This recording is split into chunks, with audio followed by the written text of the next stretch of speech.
Hey guys, welcome to your Wilstack Educations. Today is 24th of June and 2020 और आप current affair का video lecture देख रहे हैं। इससे पहले हम वीडियो को शुरू करें, अगर आप चैनल पर नए मेहमान हैं, हम आपका स्वागत करते हैं और आपसे आग्रह करते हैं कृपया करके इस चैनल को जरूर सब्सक्राइब करें और साथ में बेल आइकन को भी प्रेस कर दीजिएगा, जिससे अपलोड होने वाली वीडियो की सभी नोटिफिकेशन आप तक पहुँचे सबसे पहले।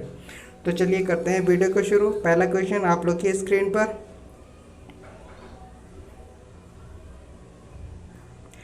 हाल ही में फोर्ब्स रियल टाइम बिलियनर्स की सूची के अनुसार किस भारतीय का नाम टॉप 10 में आया है? इस प्रश्न का सही उत्तर है option B, Mukesh Ambani. Reliance industry के अध्यक्ष मुकेश अंबानी का नाम दुनिया के 10 सबसे अमीर लोगों की सूची में शामिल हुआ है। उनकी शुद्ध संपत्ति 5.3 बिलियन से बढ़कर 64.6 बिलियन यानी 4.9 लाख करोड़ रुपए हो गई है। अब इस सूची में टॉप 3 व्यक्तियों के बारे में मैं आपको बता देता हूं। पहले वन पे हैं जेफ बेजोस, अमेजन के हैं। इनकी कुल जो संपत्ति है 160.1 बिलियन है। और बिल गेट्स नंबर 2 पे हैं। इनकी जो संपत्ति है वो 108.6 बिलियन है। और थर्ड नंबर पे है बर्नार्ड अर्नोल्ट। इनकी जो संपत्ति है 102.8 बिलियन है। चलिए चलते हैं अगले प्रश्न की ओर। Number 2 questions.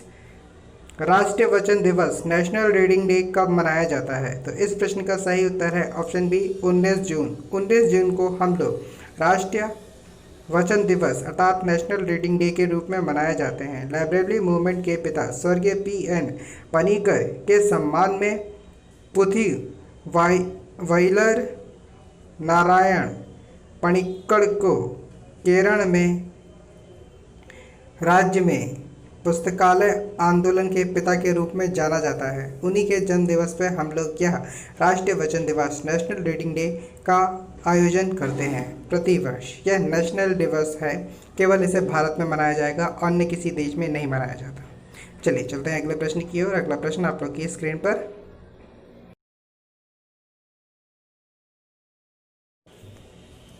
Next question. हाल ही में कुंडलाकार सूर्य ग्रहण जिसे रिंग ऑफ फायर कहा जाता है कब घटित हुआ?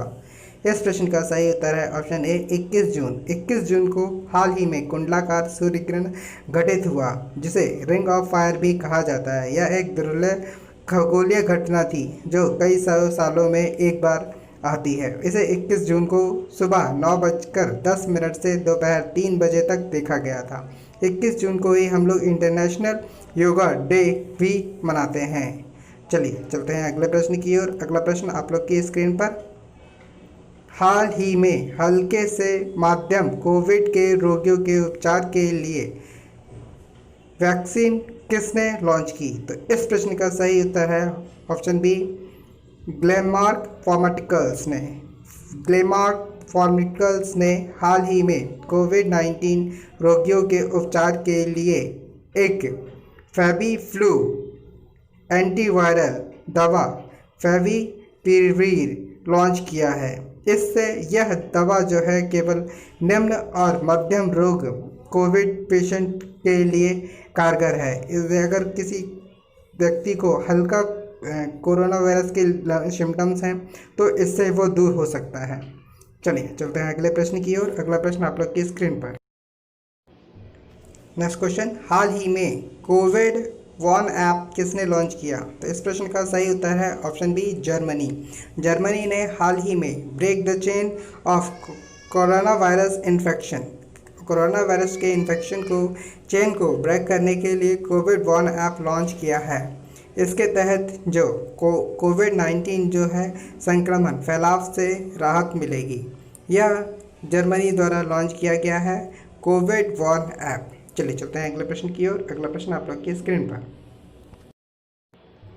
Next question. हाल ही में हर्बल इन्फ्यूजल टेक्नोलॉजी किसके द्वारा विकसित की गई है? तो इस प्रश्न का सही उत्तर है ऑप्शन सी, आईआईटी मंडी। आईआईटी मंडी के शोधकर्ताओं ने मध्य हिमालय क्षेत्र में स्थानीय सीमांत किसानों के लिए एक हर्बल जल सेक तकनीक विकसित की है। इस तकनीक के जरिए तुलसी, पुदीना, गुलाब, आंवला इत्यादि पेड़ों घटकों के अलग अलग हर्बल इन्फ्यूजन्स तैयार किए जाएंगे। यह जो हर्बल इन्फ्यूज़न टेक्नोलॉजी है आईआईटी मंडी के शोधकर्ताओं के द्वारा लॉन्च की गई है। चलिए चलते हैं अगले प्रश्न की ओर। अगला प्रश्न आप लोग की स्क्रीन पर। नेक्स्ट क्वेश्चन, हाल ही में वर्ल्ड सिकल डे कब मनाया गया?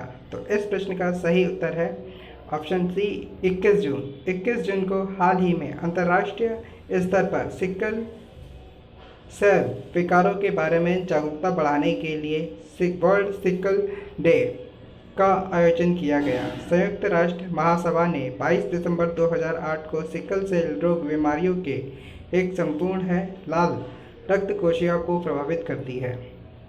इस दिन वर्ल्ड सिकल डे का आयोजन किया जाता है।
नेक्स्ट क्वेश्चन, हाल ही में ए बर्निंग उपन्यास का विमोचन किसने किया है? तो इस प्रश्न का सही उत्तर है पेंगुइन हैमिश हैमिल्टन ने। इन्होंने हाल ही में ए बर्निंग उपन्यास का विमोचन किया है। पुस्तक 3 चरित्रों टॉमी ऑरेंज, याया याक्सी और झुम्पा लाहिड़ी के जीवन के बारे में है। यह फिल्म उद्योग में प्रसिद्धि पाने के लिए किन किन जोखिमों को उठाना पड़ता है, इन सबको यहाँ पे वर्णित किया गया है ए बर्निंग उपन्यास। चलिए चलते हैं अगले प्रश्न की ओर। अगला प्रश्न आप लोग की स्क्रीन पर। हाल ही में आत्मा किसके द्वारा लॉन्च किया गया है? तो इस प्रश्न का सही उत्तर है ऑप्शन ए इंडियन रेलवे। भारतीय रेलवे ने सेंट्रल रेलवे जोन नागपुर के रेलवे स्टेशन पर आत्मा automatic ticket checking managing access machine को लॉन्च किया है। यह automatic boarding protocol ticket checking, मतलब कि ऑटोमेटिक ही अगर कोई बंदा जो है वो बोर्डिंग करता है तो उसके द्वारा ऑटोमेटिक ही टिकट चेकिंग प्रणाली इसके द्वारा की जा सकती है। यह ऑटोमेटिक मशीन है जिसको हाल ही में सेंट्रल रेलवे जोन ने नागपुर रेलवे स्टेशन पर स्थापित किया है। अब धीरे धीरे देश के सभी बड़े स्टेशनों पर इसे स्थापित किया जाएगा। चलिए चलते हैं अगले प्रश्न की ओर। अगला प्रश्न आप लोग की स्क्रीन पर। हाल ही में रिजर्व बैंक आरबीआई ने पीएमसी बैंक पर प्रतिबंध कितने दिनों के लिए बढ़ा दिया है? तो इस प्रश्न का सही उत्तर है ऑप्शन बी 6 माह। नियमों को उल्लंघन और गड़बड़ी को लेकर पीएमसी बैंक पर पाबंदी लगाई गई है। Punjab Maharashtra cooperative bank limited के ऊपर हाल ही में 6 महीनों के लिए प्रतिबंधी को बढ़ा दिया गया। अब मैं आपको बता दूं 23 सितंबर 2019 को बैंक पर 6 माह के लिए नियामक प्रतिबंध लगा दिया गया था। 23 सितंबर से 23 मार्च 2020 तक, फिर 2023 मार्च से 22 जून तक लगा दिया गया, 3 महीनों के लिए बढ़ा दिया गया। अब उसे 6 माह के लिए और बढ़ा दिया गया है।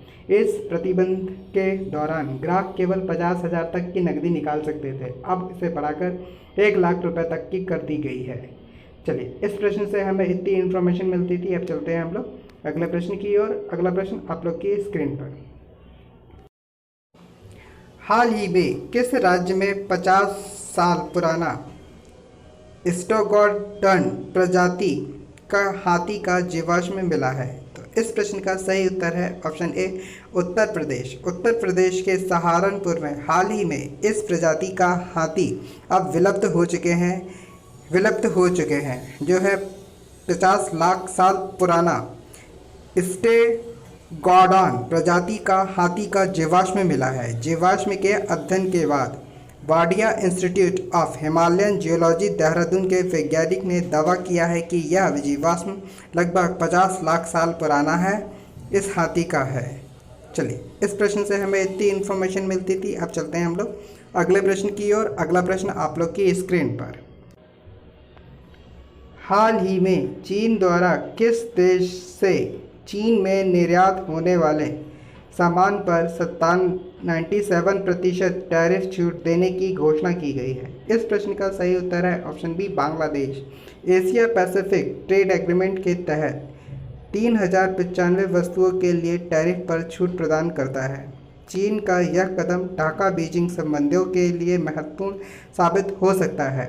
अब कुल 8256 सामानों को चीनी टैरिफ से छूट दी सकेगी। इस ट्रेड के तहत एशिया पैसिफिक ट्रेड एग्रीमेंट के तहत हाल ही में चीन सरकार ने बांग्लादेश सरकार को 97% की कुछ वस्तुओं पर छूट देने की घोषणा की है।